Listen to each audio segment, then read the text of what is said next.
عليكم ورحمة الله وبركاته. اليوم أكلتنا هي المندي، وراح نسويها بالبيت وبطريقة أفضل من المطاعم، طريقة سهلة وسريعة.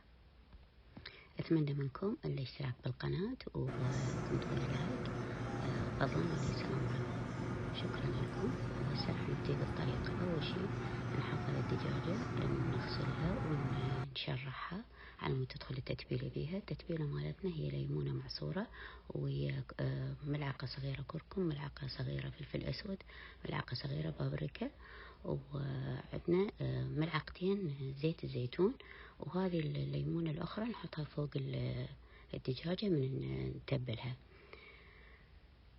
هسه تبلنا الدجاجة وخلينا بالفتحات الشرائح مال الليمون. هسه راح نسوي التمن مالته. هو عبارة عن رز، نص بصلة، والبهارات الموجودة هاي أمامكم، ملح وبابريكا وكركم وقطعة ماجي. بس التمن طبقناه بالزيت، بس خليناه على مرة واحدة انه بس ينشف المي مالته، نطفيه ونخليه بايركس او قدر يتحمل الفرن. نخلي عليه ورق زبدة وورق سيليفون بس نثقبهن حتى يوصل التتبيلة لداخل التمن.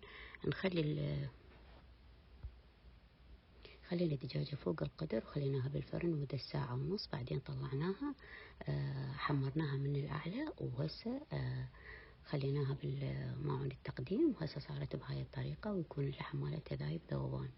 وشكرا.